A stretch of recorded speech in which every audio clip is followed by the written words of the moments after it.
Hello everyone, it's Supra, and I know what you're thinking. Supra, you haven't made a video for 3 or 4 months.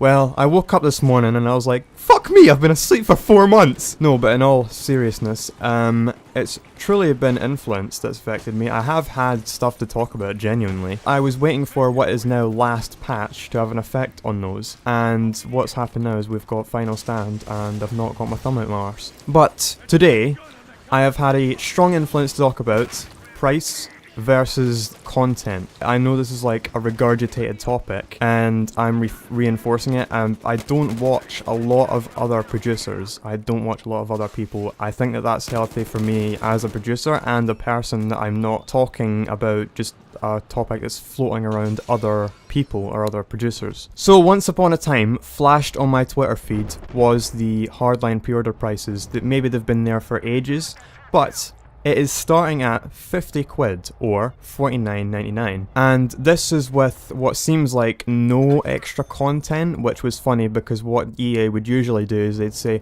oh, it's 50 quid, or no, it's 15 quid more, because you know, a standard PC release is supposed to be £30, believe it or not. Pay 15 quid extra for some free content, like some fucking really convincing magicians they are, aren't they? Pay some 15 quid extra for content that you may not necessarily want, because you're already getting premium. I know that not too long ago, when Battlefield 4 was approaching its release, I bashed the fuck out of that as well. Well, not like 2 or 3 videos considering how active I am, saying that, oh, I'm not gonna buy it, and then obviously being the hypocrite that I am, I ended up buying it with premium. It was, what, £80, £85, and then look at it. I'm too frigid to invest into another title in case it's terrible and I fall into a coma in shock of how terrible games have become. So, back on topic. Content at release, specifically, versus the prices that they're advertised for. Now, many of you are probably sitting there like, why don't you just buy a G2A key and it's less than 30 quid and it's stolen? And honestly, I think that's like the most plausible way that I would purchase Hardline at this moment, but I think that I am so frigid and stingy with my money that I am actually seriously not going to get. I've not got Far Cry 4, and going into Far Cry, I remember pre-ordering Far Cry 3 Insane Edition, which is the most expensive edition, for less than £40.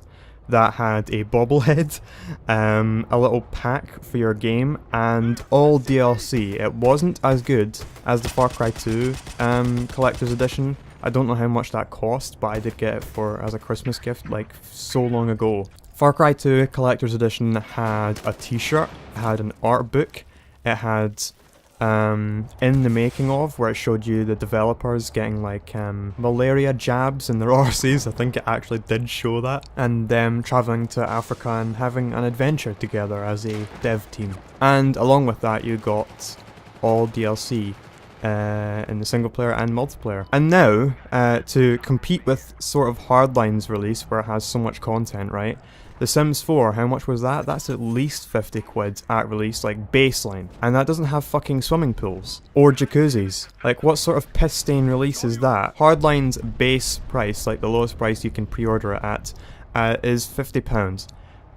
Correct me if I'm wrong, like, you can call me the biggest pleb in the world if there is something that I'm missing out here regarding pre-orders, but I don't imagine there would be. But this 50 quid game, okay, so looking into the content, you get 3 battle packs, 3 gold battle packs, and the versatility battle pack. And it says, this is a reward built specifically for those who've pre-ordered the standard edition, or who go big with the digital deluxe edition. It's also your chance to amp up your arsenal with a hugely versatile assault rifle. The question is going to be about what's inside this versatile battle pack, obviously. You're not going to pay 20 quid for the 3 gold battle packs, it's just going to be some fucking 25 XP boosts.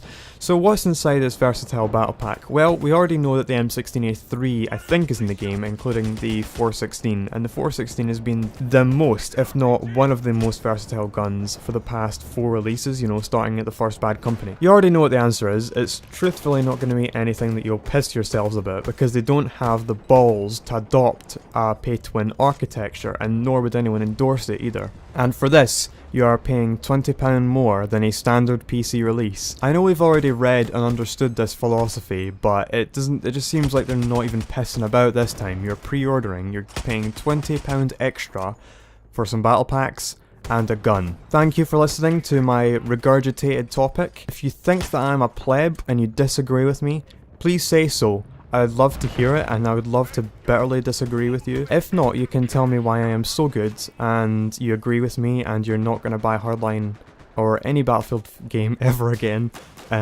Or maybe you'll just play the next beta and you'll be totally convinced that it's an amazing game. Personally, I look at Hardline and I look at this whole CTE program that we have now, and I don't understand. I think that's like a question from me, is convince me to purchase Hardline if we have the CTE program which like shares features between the two games. So that's all for now. Please check out my other videos. Thanks for watching, and I'll talk to you later.